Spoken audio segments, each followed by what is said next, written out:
Good morning. I'd like to call to order the meeting of the Electoral Area Services Committee, Thursday, November 16th, 2023, and acknowledge that the Sunshine Coast Regional District is within the territories of the Sechelt and Squamish Nations. We have an agenda before us, directors. So do I see any changes to the agenda? Additions, subtractions? Seeing none, can I see a motion to move the agenda? Moved, seconded, all in favor? Awesome, we have an agenda. Just while we're at it, could we have a motion to receive all reports and communications? Moved, seconded, all in favor? That passes. Thank you. Having done the housework, we have a presentation from the delegation for Soo Big Oil. So over to the delegation.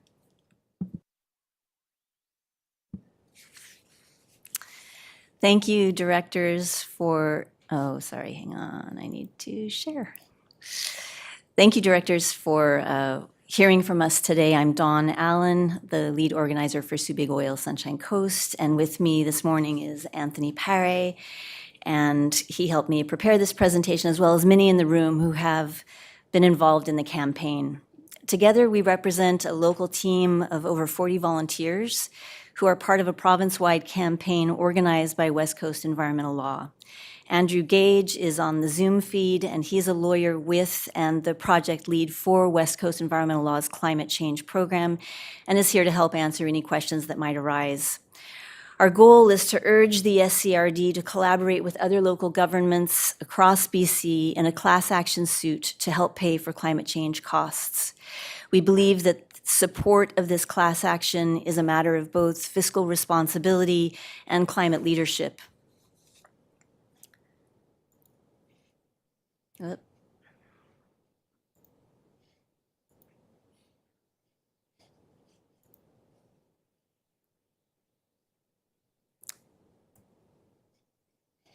not sure how to advance.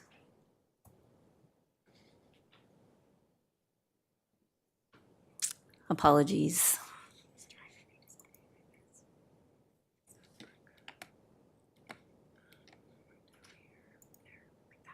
Okay, thank you. So we know that our communities have been and will increasingly be paying for a wide range of climate-related impacts. Flooding in 2021 in the town of Merritt cost $149 million in repairs, and it anticipates another $165 for prevention. Squamish is building a seawall estimated at over $11 million in response to storm surges. Gibson's is concerned about sea level rise and is paying over $20 million to move sewage and water systems away from saltwater intrusion.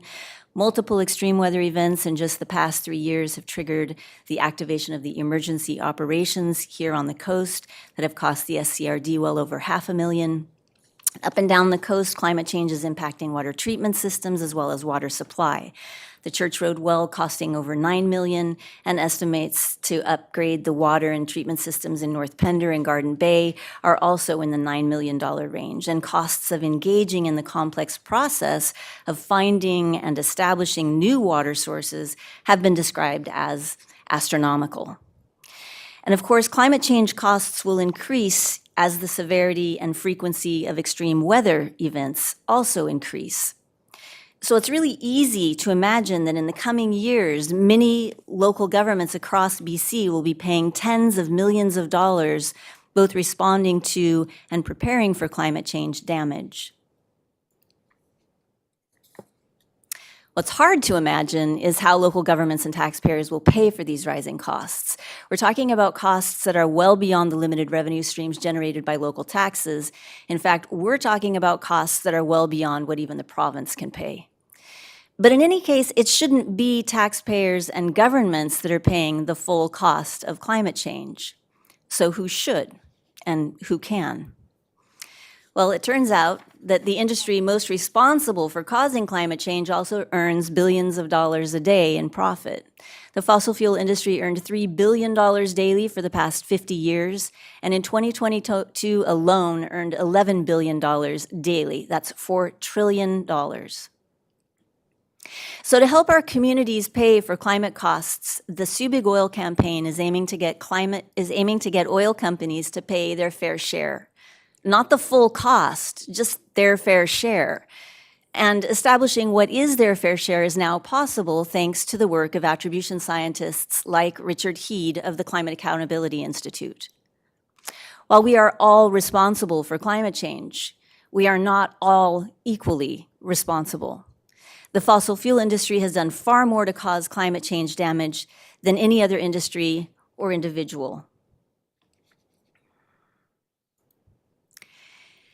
As authors such as Jeff Dembicki and John Vaillant and others have shown, since the 1960s, scientific studies funded by the fossil fuel industry itself have been proving a direct link between the burning of fossil fuels and global warming. Yet, these companies have lobbied against climate action. They refused to develop alternative sources of energy for which they held patents, and have invested billions of dollars in sowing doubt about climate change. We know now unequivocally what these companies have known for decades, that the climate crisis is a direct result of greenhouse gases and the burning of fossil fuels. And the world is taking notice.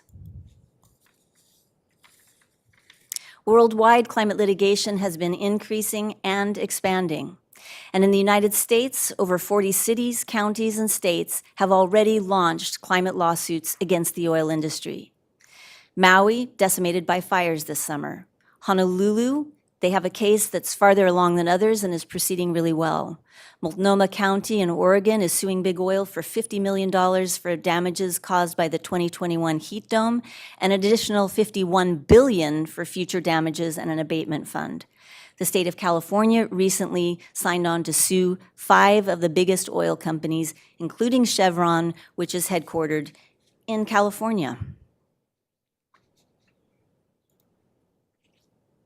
So why should we be suing Big Oil? First, this is a matter of economic justice and fiscal responsibility. We're not equally responsible for the costs of climate change. The companies that have caused the greatest damage should pay their fair share. Secondly, this is very legally possible. Tobacco companies were successfully held to account for lying about the harm of their products, and many legal experts, including 28 Canadian law profs, have publicly stated that the legal similarities between cases against Big Tobacco and Big Oil are very strong. Third, this is financially manageable. Class action lawsuits are a much more affordable way of taking legal action because legal costs are shared and legal risks are reduced. BC law also protects local governments from having to pay the opposing side's legal fees in the case of a loss. And little or no staff time will be needed for the campaign unless the SCRD chooses to be one of the lead plaintiffs in the case. Finally, this is a local opportunity for globally impactful climate leadership. Last year, our community made international news because of severe water shortage caused by drought. This class action gives us an opportunity to make the news for our climate leadership. It's a way for us to help shift the fossil fuel corporations towards renewables and hold them to account for their share of our climate costs.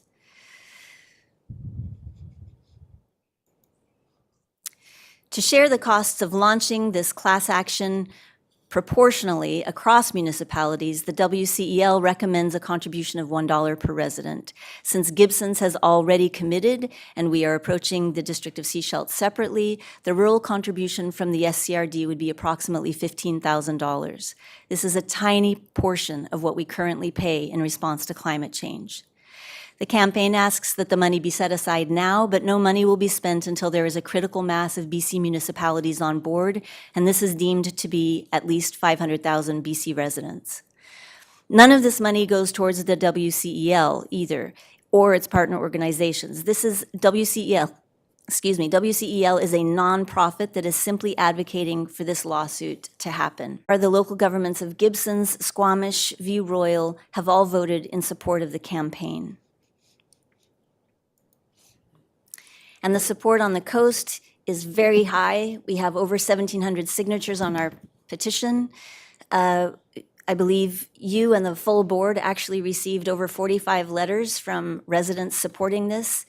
In our canvassing, 74% of the people with whom we speak agree that this is a good idea, and that resonates with a poll by Stratcom saying that BC residents across the province support this campaign 69%.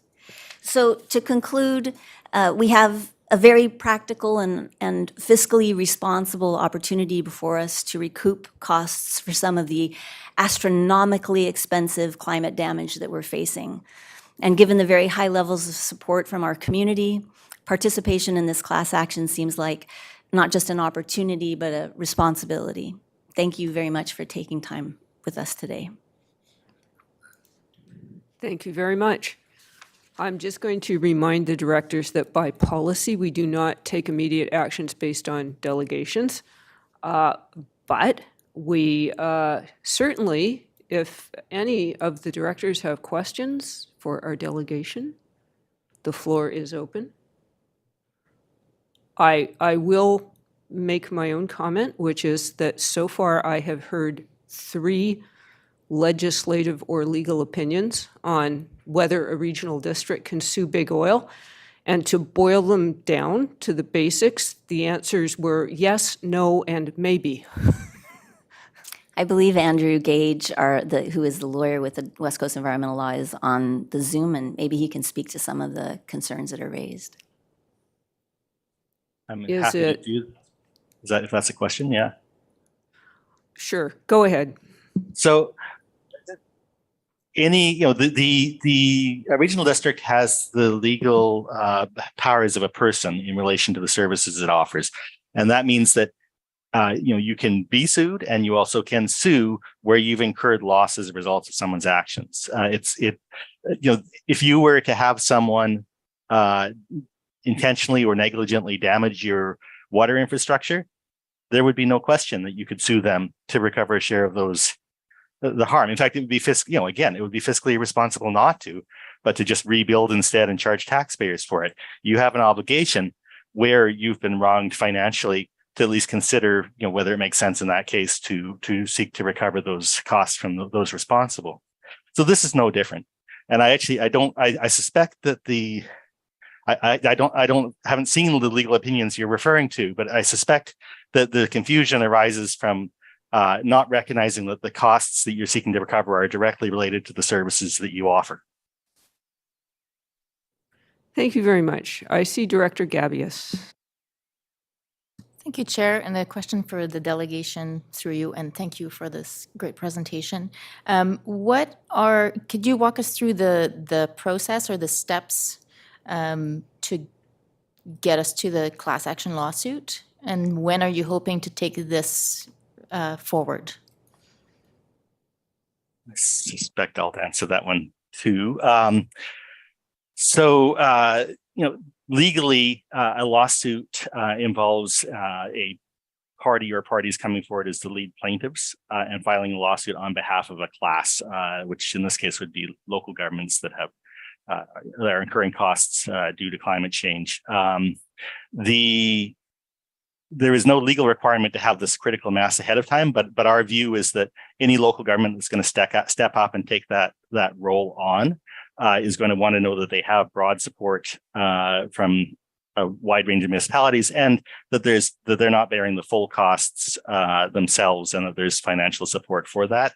There's a bit of a chicken and egg aspect to this, in the sense that it's difficult for us to sort of reassure a local government that might play that role that there is that support until we've demonstrated that through a wider range of municipalities. So our local governments, regional districts. Our proposal is that municipalities representing 500,000 people would both provide a significant chunk of a budget towards the first stage of the class action, which is called certification of the action, but also demonstrate that there is both moral and political support, and demonstrate to a court that there is a class of local governments that would like to see this go ahead. The stage then, when they're filing the class action, is to go before a judge and ask the judge to certify that this is a class action. And that means that the judge is going to look at whether this case should be heard through the class action legislation. That's important because as part of that first stage, the judge will rule on whether or not the case has merit. So right at the very beginning of this process, we get a ruling from a judge that this case could be won by the municipalities and what they'll have to prove to do that, which issues will be resolved as common issues through the class action process, and which will have to be resolved later on in the process on an individual municipality or local government by local government basis. If the case is unsuccessful at that point, and judge rules this case isn't going to be won, then we have very important information. The local governments can just down tools, and there's no need to go any further. And the $500,000 that would be represented by $1 per resident gets us most of the way, or maybe all of the way, to certification of that class action. If, on the other hand, the judge rules, as we believe they will, that this case has merit and that should be allowed to proceed as a class action, then the municipalities, and for that matter, the fossil fuel industry, are much better informed about what the legal opportunities and risks are here. There's also, at that point, it'll be much easier for community groups or crowdfunding or other fundraising in support of the case to go forward, because there'll be a clear parties that have brought the case, and there'll be this ruling from the court. So that would then proceed addressing these common issues, things like, can local governments bring this type of case? Are fossil fuel companies the appropriate defendants? What defenses might they have? What share of the costs are they responsible for? And all those critical issues would be then addressed through the trial process. I skipped a step there. The local governments and the lead plaintiffs in particular would then hire a legal team who specialize in class action litigation to actually file the case and bring the claim. We have ideas about who we think that should be, but when Don said that West Coast Environmental Law is not expecting to receive the funds, we have no assumptions that would be us. And in fact, we don't specialize in litigation, and would suggest that the team should involve existing law firms that have that expertise.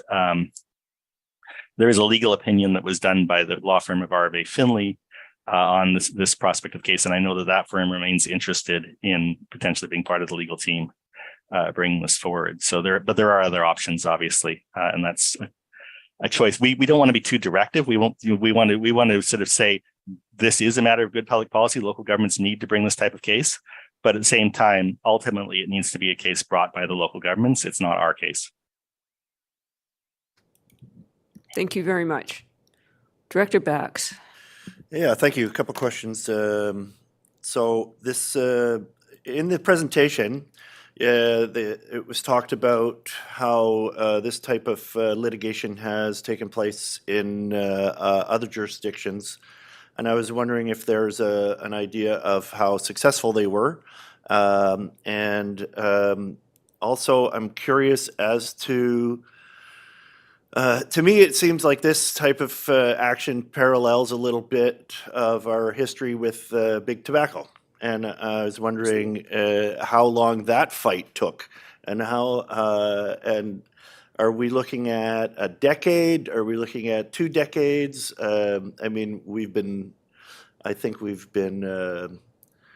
had the wool pulled over our eyes for a few decades by these institutions, and I think it's time that we do something about it. But how long do you think this fight's going to be, and how well has this fight been going in other jurisdictions?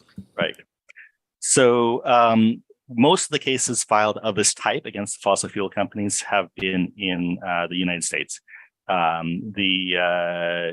Don mentioned, there's over 40 local and state governments that have filed cases under a range of different legal theories. They've mostly been hung up in the U.S. courts related to a procedural question about whether this doesn't exist in Canada, about whether those cases should be heard in federal court or state courts. That issue seems to have now been settled in favor of them being heard in state courts. And so the case brought by Honolulu is the one that is furthest along. The Supreme Court of the Hawaii Supreme Court has confirmed that case can proceed and that there's merit in doing so. And so that case is expected to be going ahead. Beyond that, other cases are lining up, but none of them have reached the the verdict stage and had a final determination. There's also a case that was brought in Germany, that's been brought in Germany by a Peruvian community against the German coal company RWE. And that one is also at the hearing stage. Judges have actually gone to Peru to inspect the site. This concerns a glacial dam that could burst, and but they're suing for the small proportion of the costs of remediating that dam caused by RWE.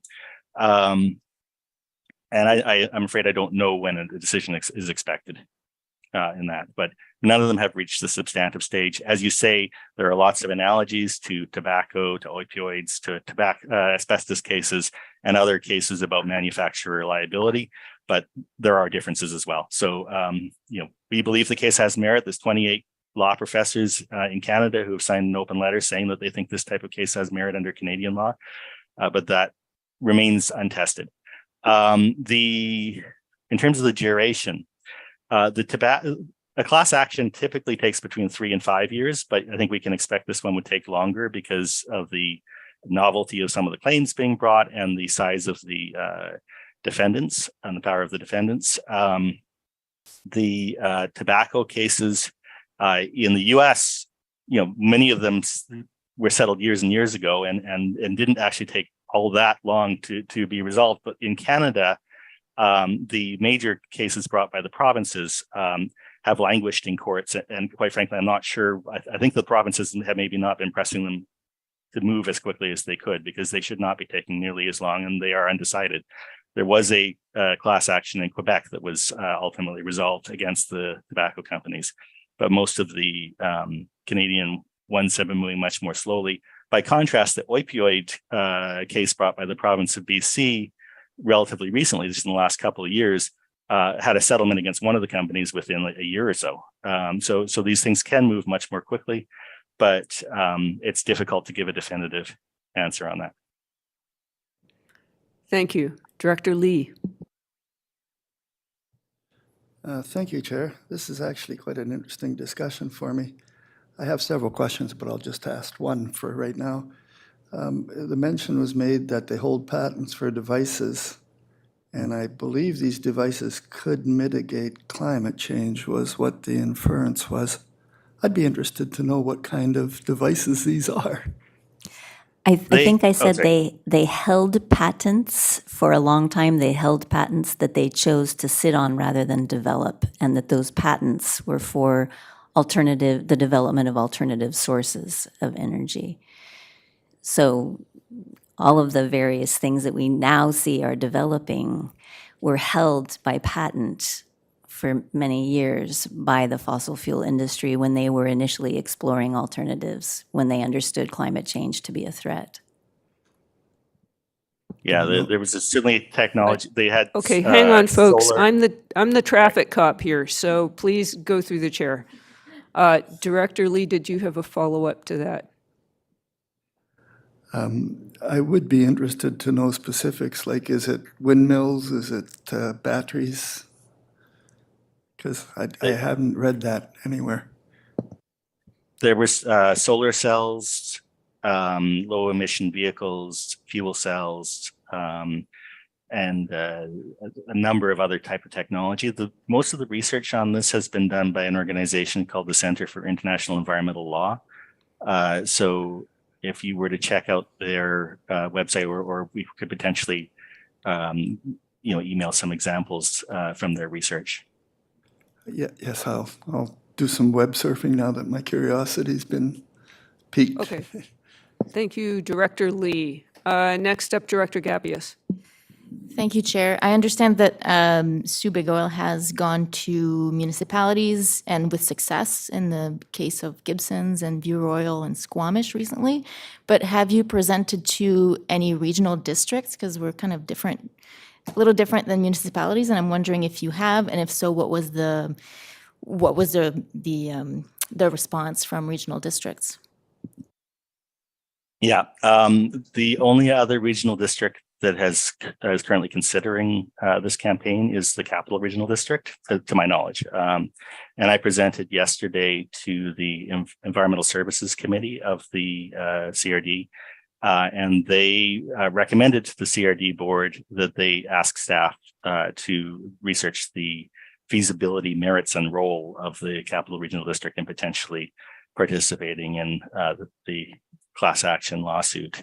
That recommendation hasn't as yet been considered by the board as a whole. But staff indicated that there was no issue in them preparing such a report.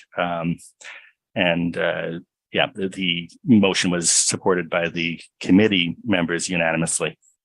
The Islands Trust has also, which is not a regional district, of course, but its own legal structure, has also referred the question of their participation to staff. Thank you very much. And talking of Islands Trust, there's Director Stanford. Yes, I was just going to confirm that Islands Trust and September 26th Trust Council meeting, Peter Perry did a presentation and a lot of support around the Trust Council and a way of trying to find how we fit into that as the Islands Trust. It does cover islands that are also in regional districts, so there's a concern about how we prevent double dipping in terms of support, but also structurally it's something that the islanders are very interested in. So thank you. Thank you. Director Gabius. Thank you, Chair. I do believe that this is something that we should consider as a board. I think it would be prudent to go in the route that Capital Regional District is using. So I would like to know what staff thinks about this, what the feasibility is, because we are different than municipalities. I'm not sure what the mechanisms would be to join this lawsuit. So I would like to put a motion forward that staff investigate the feasibility, merit, and role of the SCRD's participation in the Sue Big Oil lawsuit. Does that sound about? So first, I'm going to look for a seconder for this motion. We have a seconder. So it is now on the floor, and I'm going to go to staff. Who wants to tackle this one? CAO, thank you. Thank you. I'm happy to take the first crack at this, and I'll let our corporate officer weigh in if need be. I did reach out to the other 27 regional district CAOs to find out if any had been approached, who had done any digging into whether or not it was possible through an existing service to look for contributions to join such a lawsuit. What I got back was very few had been approached. Nobody had any solutions moving forward in terms of advice that they'd been able to look into to see how we would participate. So we reached out to the province, as we often do, to get their direction. And they said, well, that's a great question. We suggest you do your own legal review because we have no answer for you. So we would need to dedicate resources and money to freeing up time and consulting with our legal team. What I think I just heard, though, was that the Capital Regional District is doing exactly that. And I would imagine that while they have different services and different contribution services, the questions they'll be asking in terms of how they might participate will be the same questions we would need to ask. And I'm not throwing my friends at the Capital Regional District under the bus, but they have a bigger team and more horsepower than we do. And I wonder if we could simply piggyback on the staff research and the legal research that they do and wait for their report to come back and find out if there is, in fact, a mechanism that we could use within an existing service, or if we would have to look at establishing a new service or expanding an existing service, or we can do it at all. Thank you, CAO. So just a follow-up question. Does Director Gabius's motion cover off what you just suggested, which sounds like a really good suggestion?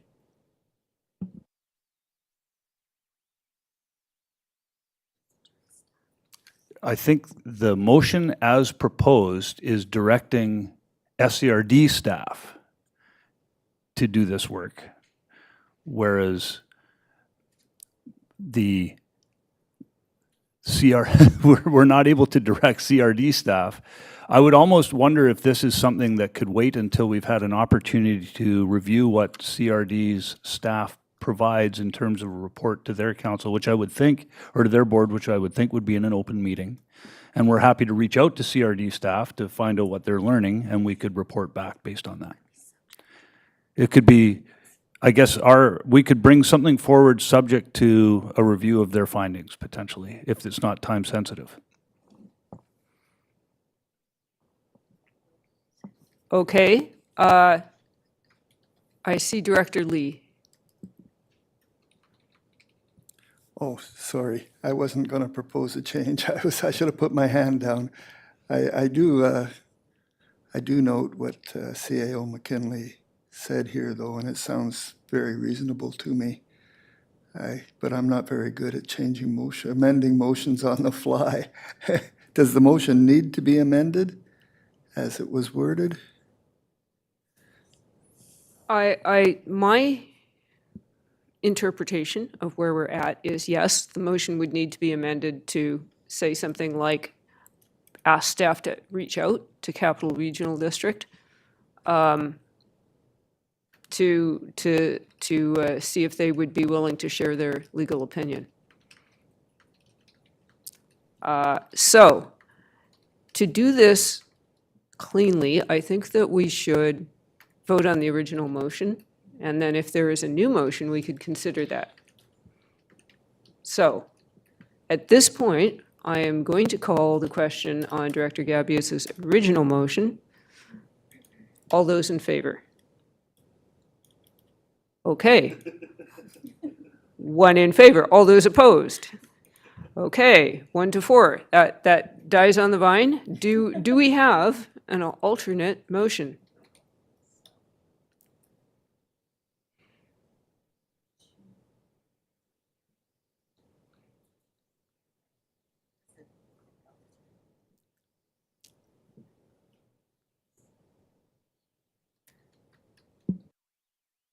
Director Lee.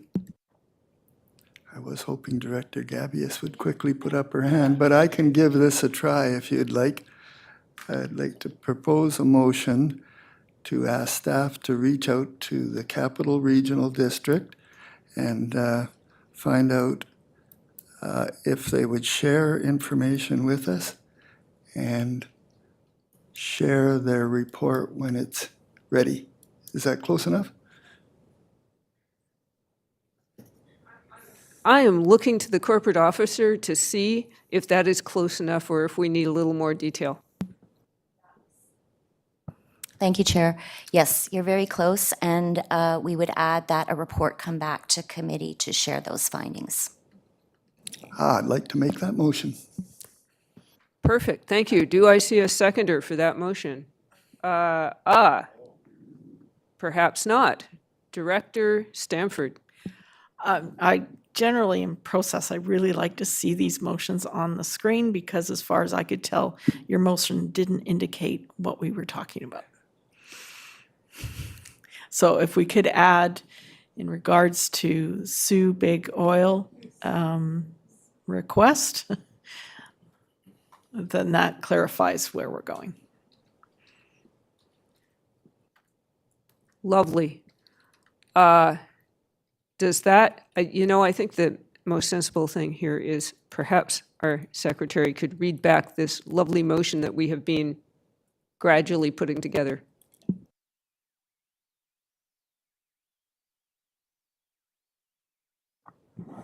Okay, have that staff reach out to the Capital Regional District and inquire if they would be willing to share any information and reports regarding a legal opinion to the Sue Big Oil lawsuit, and that a report be brought back to a future committee for information.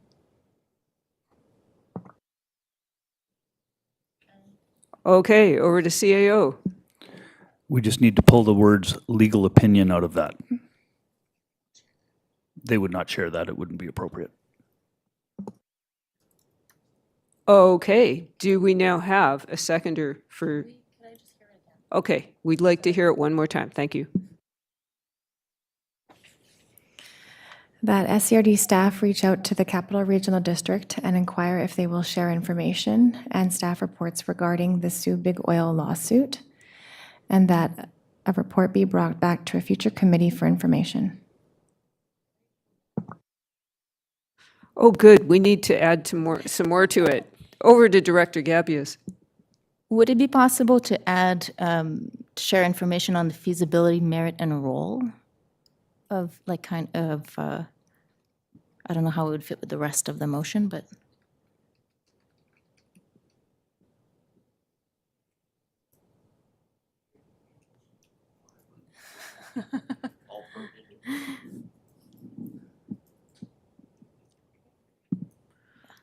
Sure. Give it another try here. So it now states that staff reach out to the Capital Regional District and inquire if they will share information on the feasibility, merit, and role of regional districts regarding the Sioux Big Oil lawsuit, and that a report be brought back to a future committee for information. Okay, that is starting to sound pretty good to me. I'm getting nods. Oh, I have a seconder. Hallelujah. All right. Director Lee, is your hand a leftover hand? Thank you, Chair. No, I was curious about a couple other things, but it's outside of this motion before we. So in that case, seeing no further hands, I'm going to call the question. All those in favor? I'm not going to ask for those opposed since 5 of us were in favor, so that makes sense. Okay, that passes. Thank you very much. Director Lee.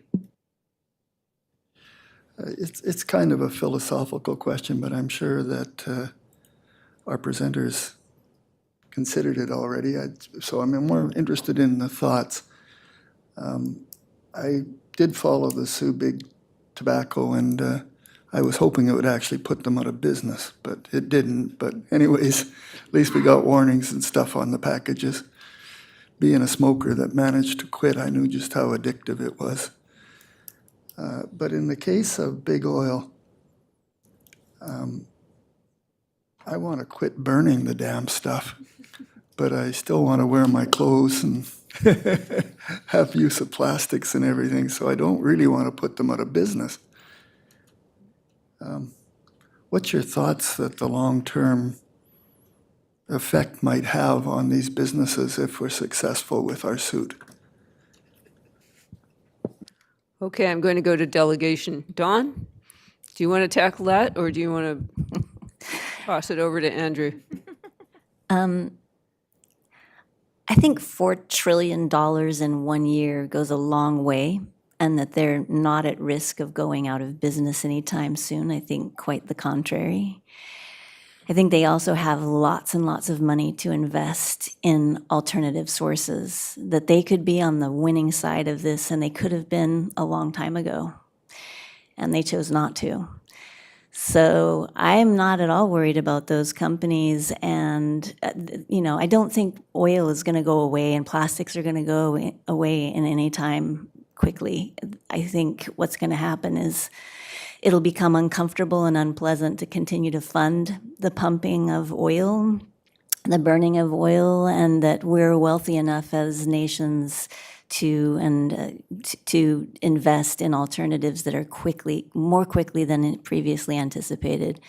Invest in alternatives that will pull us away in a way that's smoother than a kind of drastic chopping off. Yeah.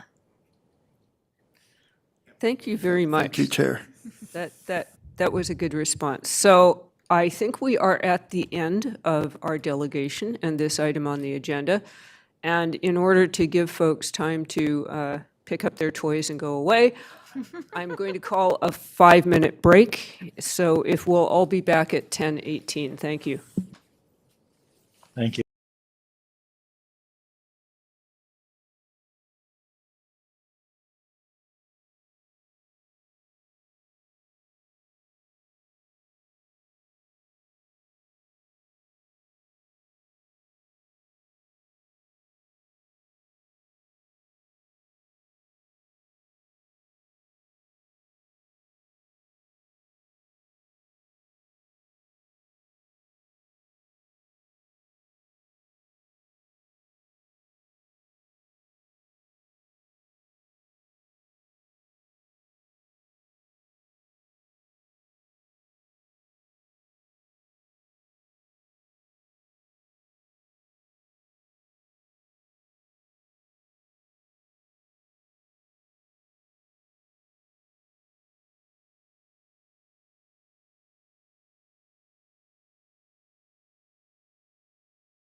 Welcome back to the Electoral Area Services Committee meeting of Thursday, November the 16th, 2023.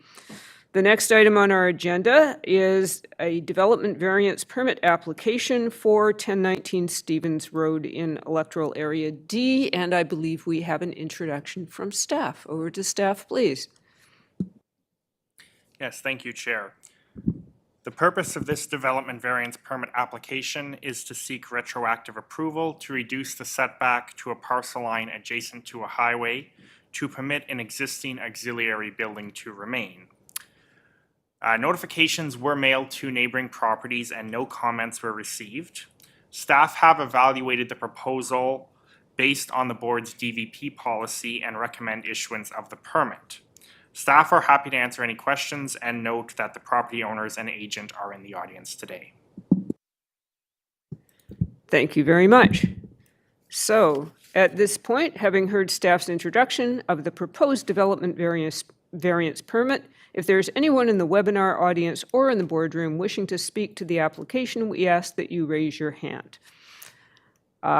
When you speak, please give your full name and, if you wish, your address for the record. In order to keep our meeting moving, we ask that you please keep your comments focused and limit them to 3 minutes. Once the committee has heard from all those wishing to speak, we will proceed with a motion and discussion towards a recommendation to the board.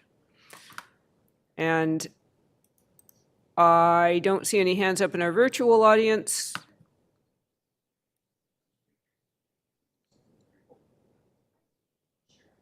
Okay, if you wish to speak, you need to come to a mic because otherwise it doesn't get recorded in the webinar. Thank you very much.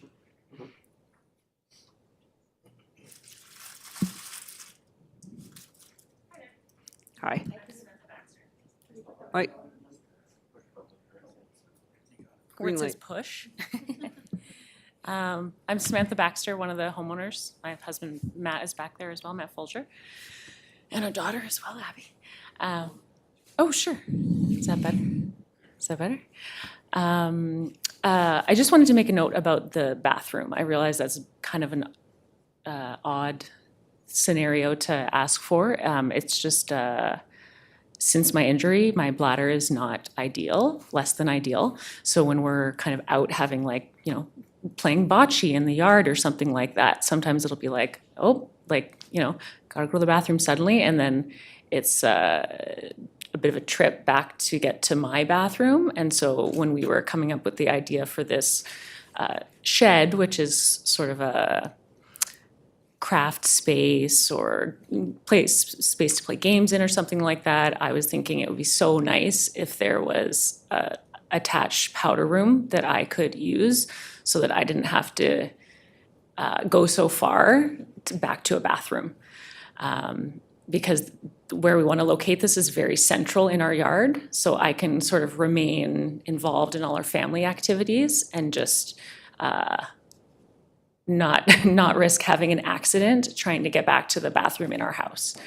So that's sort of the main reason why we want to put this bathroom located in the yard where we want it. So I just thought I'd clarify a bit why we wanted to add this bathroom in the yard. And if you guys have any questions for me, I'm happy to answer any questions. Great. Thank you very much. And this is why we have variances, because things happen. And yes, I see a hand up from Director Bax. So, question through the board to our delegate here. So We don't usually question people who are speaking to a DVP. okay. That's not a common. All right. Well, I know a little bit about this. I've done some research into this as it is in my area, and I would like to commend the staff on the work that they've done and the empathy that they're showing and the research and the diligence that's been done to this portfolio. I think it's a feel-good story for me to move the recommendations as they appear on page 3. Thank you, and I see a seconder. Is there any further discussion? Seeing none, I'm going to call the question. All those in favor?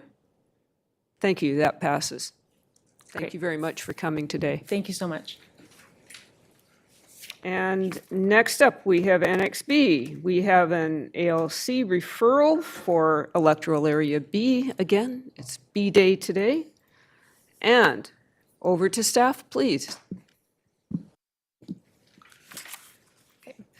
So the SCRD has received a referral from the Agricultural Land Commission regarding an SCRD application seeking approval for non-farm use at Connor Park in Half Moon Bay. The purpose of the application is to receive ALC approval to construct and operate a community hall in Connor Park, which is in the Agricultural Land Reserve. The proposal conforms to SCRD zoning bylaw 722 and the Half Moon Bay official community plan. Staff recommend forwarding this application to the ALC for decision, and we're happy to answer any questions you have. Thank you very much. And Director Bax, are you? No. Okay. Well, as this is an Area B, oh, look, it's Director Gavias. Thank you, Chair. The report is very well done, straightforward. I do, I'm not one to taking land out of the ALC lightly, but I think this is a completely, I think that's a good, if I've ever seen a good reason why to do it, that's one. And I think there's lots of activities that we could do around this community hall that would have to do with food security and food production. And so I am happy to accept the recommendations listed on page 16. And I see a seconder. Great. Any further discussion on this matter? Seeing none, I'm calling the question. All those in favor? And that passes. Thank you very much. Next up on the hit parade, Annex D, snow clearing and road maintenance services for Dakota Ridge. And staff is up for that. Oh, I beg your pardon. Ports? I'm sorry. Ports first. Ports first, then snow. I was getting ahead of myself. I apologize. So ports annual inspections and preventive, not preventative, maintenance contract award. Sorry, it's the grammar police again. Over to staff.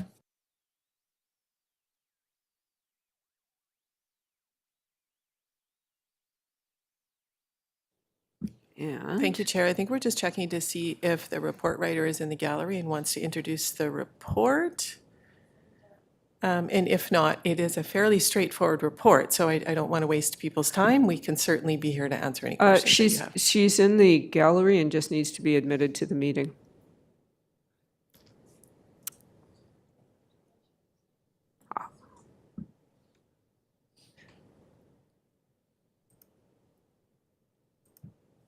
Houston, I think we're having technical difficulties. Chair, respectfully, I think it's all right. I think Fine. that the award report is fairly straightforward, and I'm happy to answer any questions that you have. Thank you so much. Thank you, GM Gagnon. So, Director Stanford. Thank you, staff, for the report. It's fairly straightforward, as you've mentioned.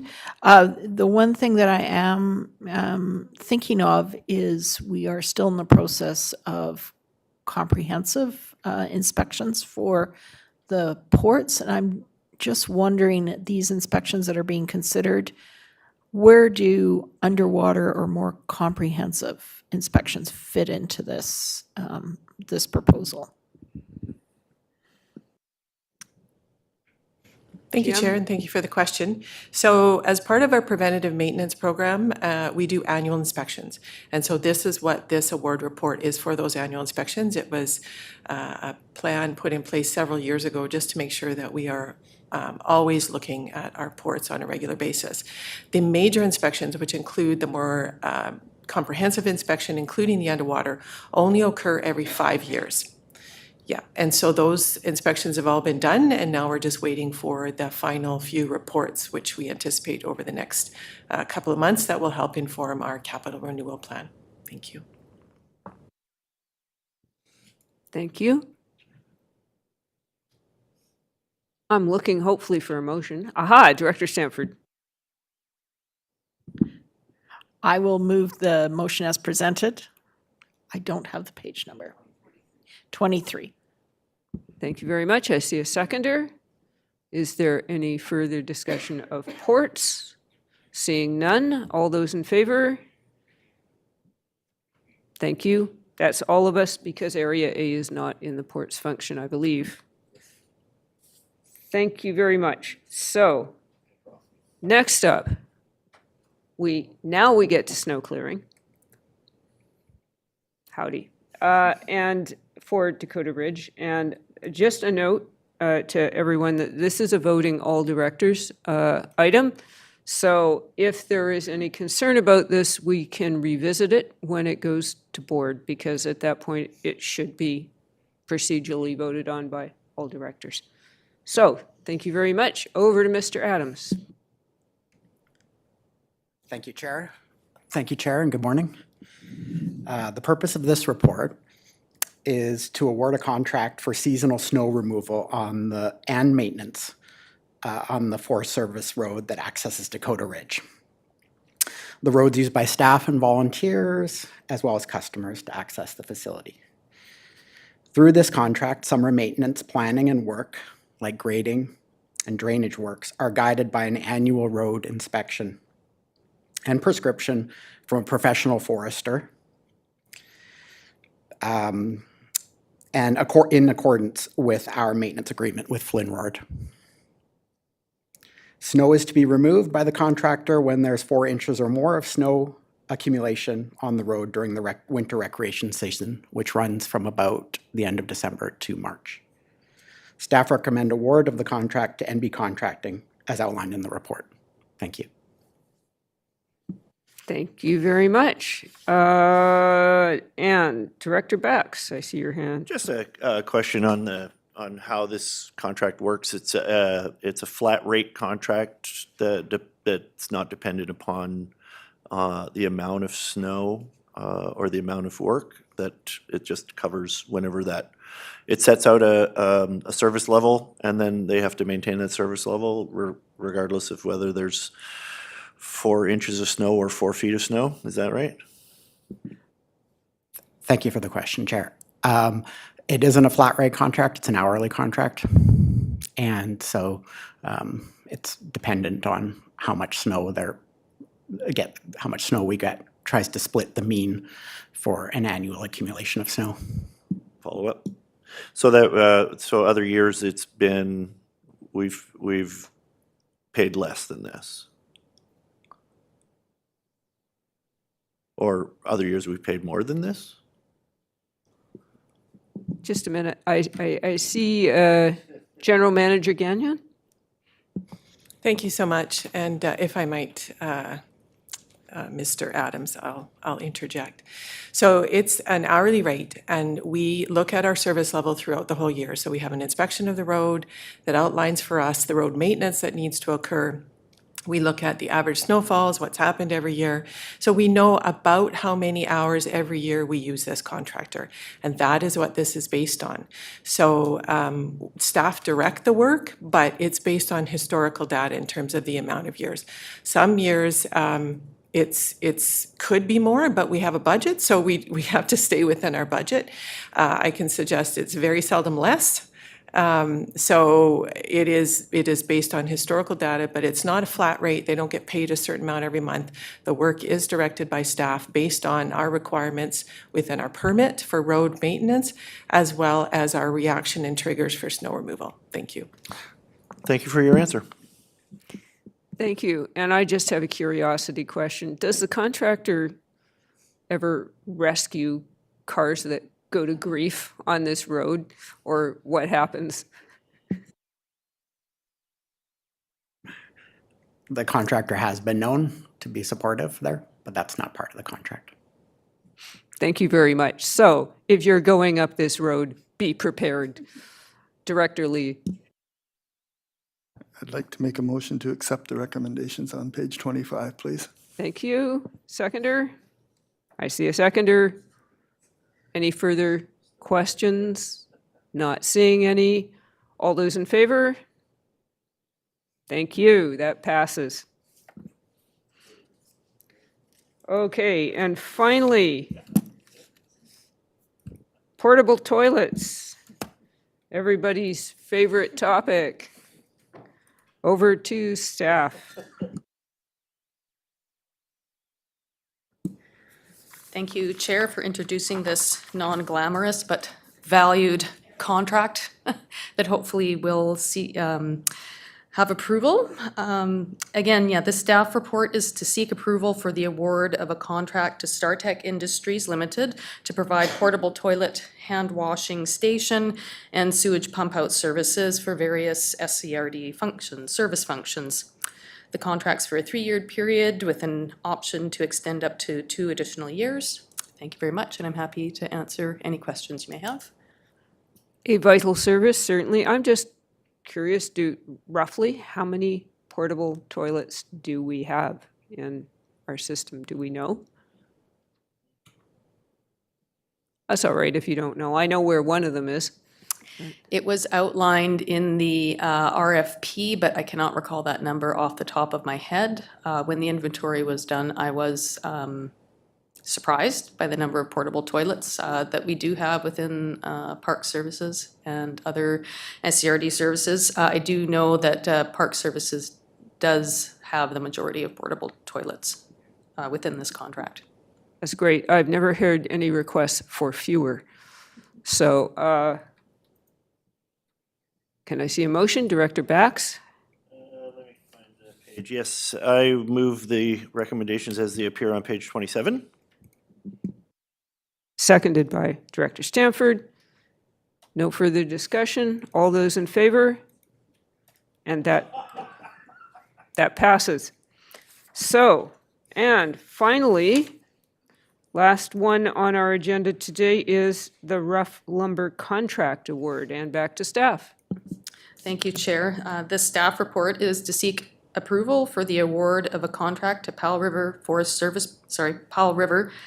Products for the supply and delivery of rough lumber for SCRD Park Services for a term of 1 year, with the option to extend up to an additional 3 years. Again, thank you, and I'm happy to answer any questions. Thank you. What do we use rough lumber for? Is it things like building stairs or? Just curious. Correct, yeah, for park infrastructure, various types of infrastructure, boardwalks, bridges, handrails, for planned projects and on an as-needed basis. Thank you. Good, thank you. Director Bax. Just a question of curiosity. So Powell River Straight Timber and Lyell Contracting, are any of these companies located on the Sunshine Coast? And is the lumber that we're receiving, Powell River is considered the Sunshine Coast, but the lower Sunshine Coast.